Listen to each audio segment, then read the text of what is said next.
Spiritbox! I don't know about you, but I've been waiting for this one for a long time. This is the debut album from Spiritbox. It's called Eternal Blue. The crazy thing is they've been dropping singles for so long, though. It's kind of amazing to think this is the first official album. But it is, so let's get right into it. If you haven't seen one of these album reviews before, here's how it works. Title card will pop up.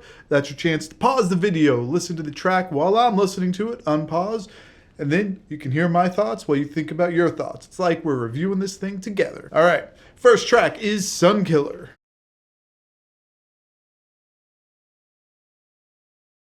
So out of the gate, there was an electronic intro, which was a good way to open the song, but more importantly, it was a really good way to open the album.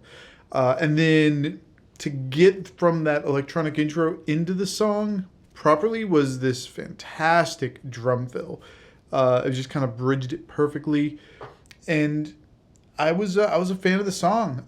There's this really cool mix of these pulsing chugs, in the verse, and then Courtney's smooth vocals on top. I thought that went really well.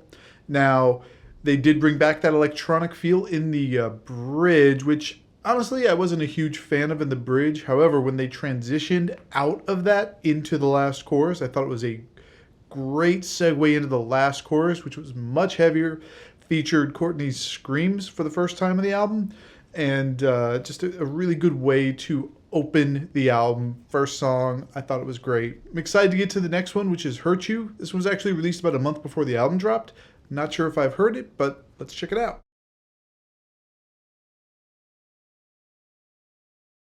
Love the heavy intro of that song. Music is heavy. It hits throughout the song. But the vocals really kind of drive the way that the overall song feels. During the verse, the vocals are really aggressive. And then in the chorus, they get cleaned up a little bit. And that's something that Spiritbox definitely does pretty well, is moving in and out of the aggressive and clean vocals. It's something I think Courtney likes to do because she does it a lot and she does it well. The bridge in this song hits. It hits hard. It's fantastic. And then last thing I'll say is the video. I don't know if you're listening to it, if you're watching the video, but the music video, it's really well done. But it's also really intense. It definitely will kind of draw you in and make you go what the hell's going on? Let's check out the next one, which is YELLOWJACKET.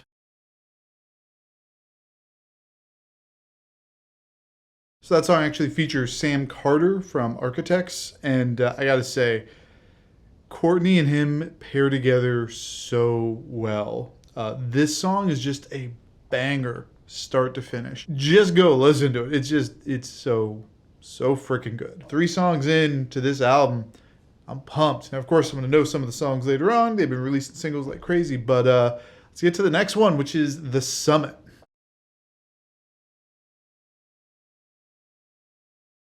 All right, so that song starts off with some space in the guitar, which I thought was a nice breather, especially with how heavy YELLOWJACKET was. It really lets kind of that driving bass line shine through, lets the vocal shine through. I think that space really helps to create just a little bit of a different vibe at this point in the album. The song still has these heavy elements, but it's just overall a lot softer and smoother compared to the rest of the album.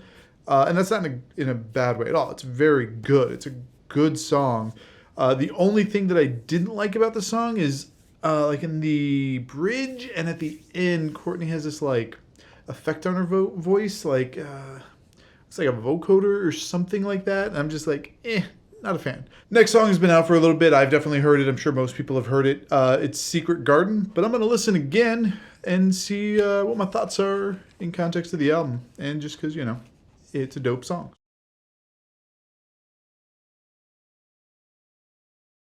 All right, so no surprise here. Just a really, really good song. A couple things that kind of stand out on this one. The guitar work in the verse is insane. It almost sounds like a bass, like someone tapping a bass, but it's actually the guitar. The chorus is a hook. The tagline is just really catchy. The song is just in general really well done. And one thing that maybe not as many people might catch on to is that the bass, even though it's really simple, there's nothing flashy going on with the bass, because there's all these other elements, you know, like this guitar work and these hooks and all these catchy lines. The bass is kind of providing the glue. It's holding the song together, the bass and the drums really, which is allowing all of these other elements to happen. So yeah, great song. Let's move right into the next one, Silk in the Strings.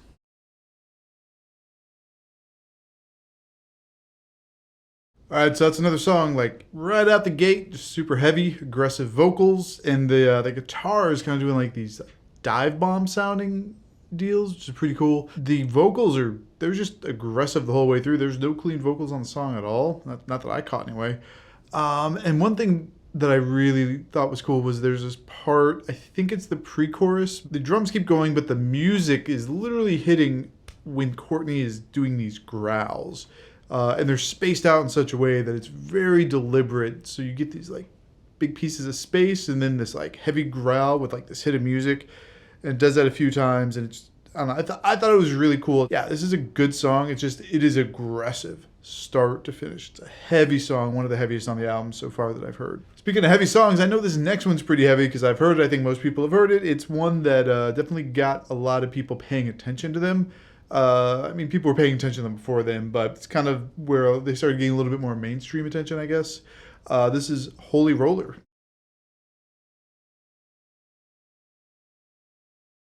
So given how well known this song is, I'm not going to break it down too much, but I do want to point out that the version in the playlist that I included in the link in the description is actually a one-take live performance that Courtney LaPlante did. The reason I point out the video is it's definitely worth checking out and watching Courtney's technique, because it's an aggressive song, it's a heavy song, and she is doing nothing but growls and screams the entire time.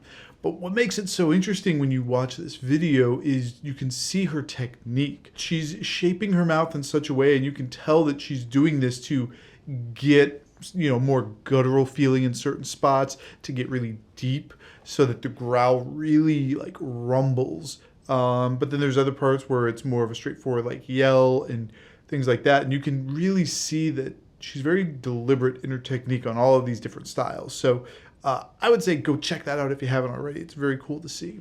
But let's move to the next song, which is the title track, Eternal Blue.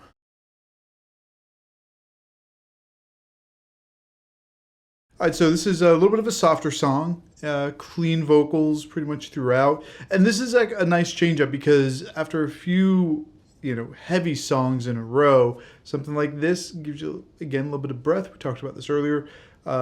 Getting that good flow of the album where it's not all heavy and then all soft, but you get a good flow of some heaviness broken up with some of the softer songs.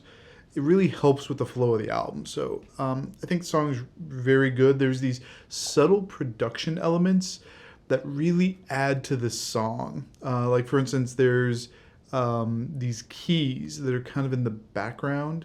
And what they do is they create even more melody to the music. So there's a lot of melody already going on, but these little subtle things with the keys in the background just adds that much more. Another thing that I want to make sure I clarify is when I talk about songs on this album being softer, I mean relative to the rest of the album, because there's certainly heavy elements in every song.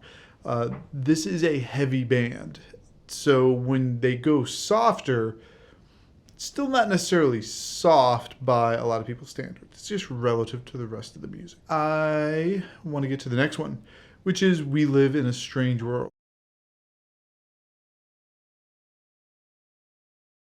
So that was a different one. That one started out with vocals and electronics and actually kind of kept up with that feel for about half the song. It does pick up, it does get heavier, but that first half of the song, I could definitely see this being something that like would have a remix done and would be played in like dance clubs. I mean, it was a different vibe very much. I could see this song just being the type of thing that appeals to a different demographic. Maybe this is something that would get a different group of people into Spiritbox. Now, of course, then they'd get to something like Holy Roller and be like, what did I just sign up for? I like it. I think it's a cool take, but at the same time, I think it's a pretty stark departure. I could see some people not appreciating it as much. Let's get to the next one, which is Halcyon.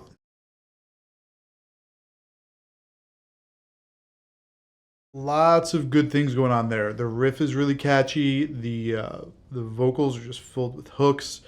The drumming on this track I found to be really impactful. I could see this song actually being a single. Yes, I realized it was released in July, but it's actually not an official single still. I could see them like doing a video for this one. It's a pretty good song. One thing that's really nice is for the fans that really like the heavier stuff, this is a pretty chill song for most of it, but definitely at the end it gets heavier.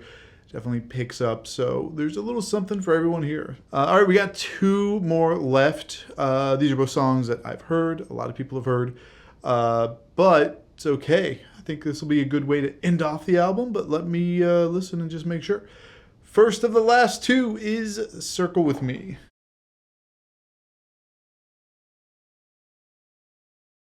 All right, so Circle With Me, just such a good song. Really, really strong front to back.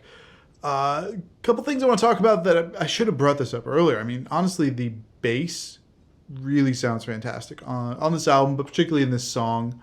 Just some fantastic tone. Another thing that I wanted to point out, because I watched the music video on this one, which I've seen before. It's a great music video, but I didn't piece this together until just now. In Secret Garden, there's a part that Mike Stringer is playing that it almost sounds like a bass playing it, but it's actually kind of this style that almost sounds like Tosin Abasi.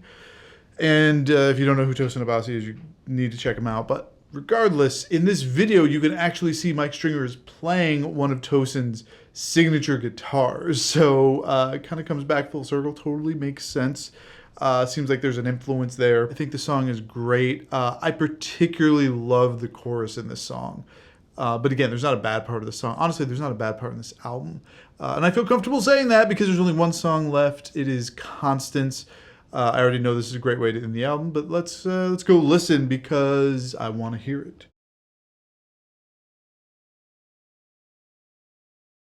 Be careful with this song. It is really emotional, especially if you watch the video. Can definitely bring up some welling of the eyes, and that's okay. You can be a metal fan and still, get emotional and cry. Don't let anyone tell you metal fans don't cry. Here's the story as I know it. I'm sure I'm getting some of the details wrong, but the gist of it should be right. Constance is Courtney LaPlante's grandmother, and she always thought that Courtney had such a beautiful voice and would always, ask her why she would do these aggressive vocals. So when she died, Courtney actually wrote this song for her and deliberately made sure that all of the vocals were clean. The video is really emotional, kind of tries to capture what it's like to lose someone to Alzheimer's, and it'll tug at your heartstrings. Hands down, there is not a bad song on this album. There are only a couple of parts that I was like, meh, and that is saying something. That is really saying something. One question I have is there's 12 songs on here, and I was a little surprised that Rule of Nines and Blessed Be were not on this album, because they have had singles. They've had like an EP, like a singles collection, where they had put together some of the singles they released previously, but Rule of Nines and Blessed Be were not on that album. They were released in 2019 and 2020. Surprised that this isn't a 14-track album with those two included, but I don't know. I'm sure there's a reason for that. But I thought both were fantastic songs. If you're a metal fan, if you are a music fan, yes, there are some heavier songs on here. I get that. But there are some amazing songs on here. Amazing album, amazing band. I'm stoked to see what they bring in the future. I really think Spiritbox is going to be around for a while. Hopefully I didn't just jinx it by putting that out there, but whatever. Okay. Hopefully you enjoyed this album review. If you did, please make sure to like the video. Drop comments. Let me know what your thoughts are. Let me know if you cried during Constance. I'm not going to say that I didn't. Subscribe to the channel, like the video, do all the YouTube stuff. You keep making beautiful music, and I will see you in the next one.